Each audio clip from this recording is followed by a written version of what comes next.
आज K techno friendly युग में सभी कामों में टेक्नोलॉजी का जमकर इस्तेमाल हो रहा है। पढ़ाई लिखाई से लेकर बिजनेस तक सभी जगहों में टेक्नोलॉजी ने अपना एक तरफा राज स्थापित कर लिया है। टेक्नोलॉजी के बढ़ते इस्तेमाल की वजह से आज बिजनेस का काम जितना आसान हो गया है उतना ही उसका डेटा बढ़ गया है। ऐसे में उस डेटा को सही तरीका से मेंटेन और सही तरीके से एनालिसिस करना काफ़ी डिफिकल्ट काम होता जा रहा है। डेटा एनालिसिस की इन्हीं चुनौतियों से निपटने के कार्य करते हैं डेटा एनालिसिस के एक्सपर्ट यानी डेटा एनालिस्ट। हेलो दोस्तों, मैं आप लोगों को आज डेटा एनालिसिस से जुड़े कुछ अहम सवालों के बारे में बताने वाला हूं। इससे पहले मेरा रिक्वेस्ट है, अगर आपने मेरा चैनल को सब्सक्राइब नहीं किया है तो प्लीज़ मेरे चैनल को पहले सब्सक्राइब करें और बेल आइकन दबाना ना भूलें।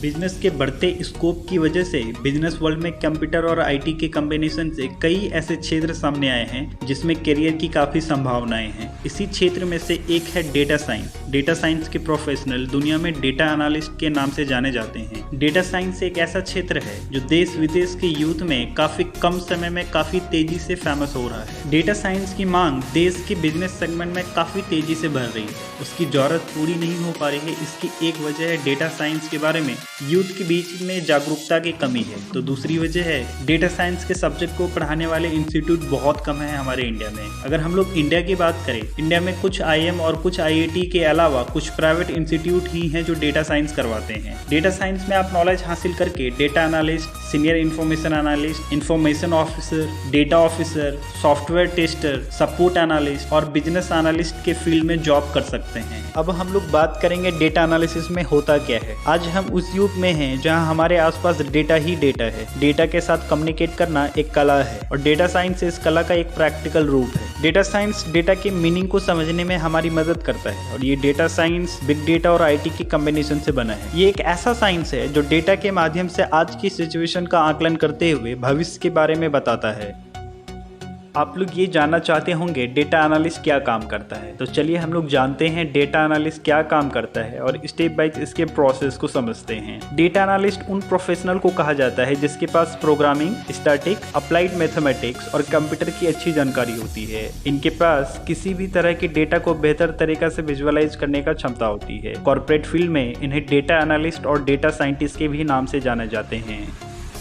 डेटा को एनालिसिस करने के लिए डेटा एनालिस्ट सबसे पहले अलग अलग सोर्सेज से आए डेटा को कलेक्ट करता है, चाहे वो स्ट्रक्चर्ड डेटा हो या फिर अनस्ट्रक्चर्ड डेटा। डेटाबेस टूल का इस्तेमाल करके कलेक्टेड डेटा को एक डेटाबेस में ऑर्गेनाइज करता है, फिर सारे डेटा का स्ट्रक्चर तैयार करके उस डेटा को एनालिसिस करता है। डेटा एनालिस्ट इस प्रोसेस के लिए बहुत सारे टूल का उपयोग करता है। डेटा एनालिसिस तब तक ये इस प्रोसेस को एनालाइज करता है जब तक कोई रिजल्ट ना प्राप्त हो। फिर फाइनल स्टेप होता है उस डेटा को विजुअलाइज फॉर्मेट में चेंज करना, ताकि उस डेटा को देखकर कोई भी इजीली समझ जाए।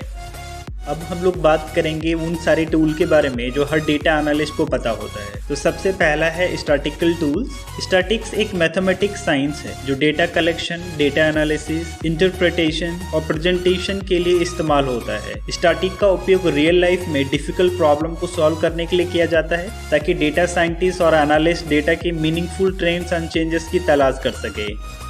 नेक्स्ट है data analysis tool. Data scientist के रोल में इम्प्लीमेंटेशन के लिए डेटा कलेक्ट करना, स्ट्रक्चरिंग करना और ऑर्गेनाइज करना शामिल होता है। डेटा साइंटिस्ट को जो डेटा मिलता है वो स्ट्रक्चर्ड या अनस्ट्रक्चर्ड डेटा होता है, तो इन डेटा को समझने के लिए एनालिटिक्स टूल आना बहुत ही ज़्यादा जरूरी है। नेक्स्ट है डेटाबेस। डेटाबेस सबसे महत्वपूर्ण स्किल होता है जो हर एक डेटा साइंटिस्ट के पास होता है। अलग अलग सोर्सेज से कलेक्टेड डेटा को एक रिलेशनल डेटाबेस में स्टोर करना मेन पर्पस होता है डेटाबेस का। नेक्स्ट है एनालिटिकल टूल्स। ये टूल्स हर डेटा साइंटिस्ट को फोरकास्टिंग, टेक्स्ट माइनिंग, क्लस्टर जैसे कामों को करने में मदद करता है। क्लस्टरिंग, फोरकास्टिंग में क्या होता है कि हम लोग डेटा को उसके अलग अलग समूह के साथ कंबाइन करते हैं। नेक्स्ट है माइक्रोसॉफ्ट ऑफिस स्किल। हर डेटा साइंटिस्ट को माइक्रोसॉफ्ट ऑफिस स्किल भी आना चाहिए। उसमें मोर इम्पोर्टेंट है आपका एक्सेल। एक्सेल में आपको पाइवट टेबल बनाने आनी चाहिए, लुकअप बनाने आनी चाहिए, एंड देन आपको माइक्रोसॉफ्ट ऑफिस वर्ड में भी अच्छी नॉलेज होनी चाहिए। नेक्स्ट है प्रोग्रामिंग नॉलेज। हर डेटा साइंटिस्ट को प्रोग्रामिंग नॉलेज होना बहुत ही ज़्यादा ज़रूरी है। आप किसी एक प्रोग्रामिंग नॉलेज में एक्सपर्ट हो सकते हैं। जो सबसे ज़्यादा प्रोग्रामिंग लैंग्वेजेस यूज किया जाता है डेटा साइंस में वो है पाइथन और आर। आप इसमें से किसी एक प्रोग्रामिंग नॉलेज को बढ़िया से सीख सकते हैं। नेक्स्ट है big data. Big data data का एक विशाल रूप है जहां बहुत छोटे छोटे डेटा का कलेक्शन होता है। बिग डेटा का मतलब होता है डेली आपके पास बहुत सारे डेटाज आएंगे, तो उसको हैंडल करने के लिए आपको बिग डेटा की अच्छी नॉलेज होनी चाहिए। इसके लिए आप आर्टिफिशियल इंटेलिजेंस, मशीन लर्निंग और क्लाउड कंप्यूटिंग जैसे टूल्स को सीख सकते हैं। नेक्स्ट है डेटा विजुअलाइजेशन टूल, जो कि हर डेटा साइंटिस्ट को आता ही आता है। डेटा विजुअलाइजेशन का मतलब है आपने जिस डेटा को एनालिसिस किया है उसको इजी वे में रिप्रेजेंट करना, उसकी रिजल्ट को बहुत आसानी तरीका से समझाना। उसके लिए जो डेटा साइंटिस्ट सबसे ज्यादा टूल का जो इस्तेमाल करते हैं वो है टेबलयू और दूसरा है IBM Cognos। आज डेटा साइंस का यूज बहुत तेजी से बढ़ रहा है। अगर हम लोग रियल लाइफ के बारे में डिस्कस करें तो सबसे ज्यादा डेटा साइंस का यूज डिजिटल मार्केटिंग में हो रहा है। इसके अलावा health and pharma, logistic, agriculture, information and communication जैसे फील्ड में हो रही है। चलिए लास्ट में हम लोग जानते हैं इंडिया के टॉप 5 डेटा साइंस कंपनी के बारे में। तो टॉप 5 में आता है JP Morgan, 4th नंबर पे आता है विप्रो, 3rd में ओरेकल, 2nd में है अमेजन जिससे हम लोग ऑनलाइन शॉपिंग करते हैं। जो फर्स्ट मोस्ट बिगेस्ट कंपनी है हमारे इंडिया के डेटा साइंस में वो है म्यू सिग्मा।